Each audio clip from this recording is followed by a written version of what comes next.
It takes a lot of courage to do something different than the previous generation. So pat your damn back right now. How does culture impact your transformation process? Culture is like an operating system. It's always on, it's always operating in the background, and it's really helping to guide your decision-making processes and your actions, oftentimes unconsciously. The other day, my therapist suggested that Mike and I, when we're teaching our kids or talking about communication skills, that we do so in a more like playful, a more animated way. From our elementary school teacher, that makes a lot of intellectual sense. If I was teaching communication skills in my own classroom, I would be more animated and I would be more playful. But as a parent, I felt myself sort of resist. I felt sort of like a pause.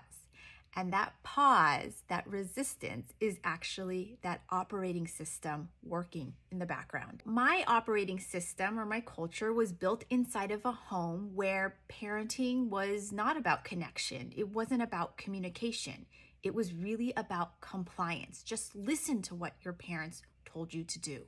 But here's the truth. So I believe that my parents, even my grandparents, they were doing the absolute best that they could, building a life for their family. Sometimes and oftentimes actually from a place of scarcity, from a place of just like trying to achieve stability. Honestly, when you're operating from a place of like trying to establish stability, I mean, that is really hard. I mean, who has time for communication when all you are concerned about is making sure your family has a roof over their head? So I can love and honor them for just that, for the sheer resilience and will they had to establish a protective sort of covering for their family. At the same time, I also really want to just parent in a different way. And when it comes to my kids, my knee-jerk reaction is to say, I am the parent. And so therefore you need to listen. And that is excruciatingly difficult for me to change, to alter sort of that knee-jerk reaction, if you will. But that is the power of culture. It's not just your voice in your head.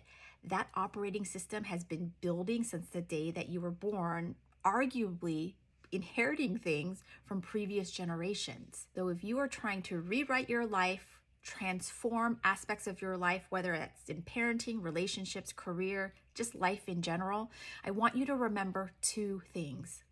One, it takes a lot of courage to do something different than the previous generation. So pat your damn back right now. And number two, be patient with yourself. You're not just changing a habit, you're changing something that took generations to build.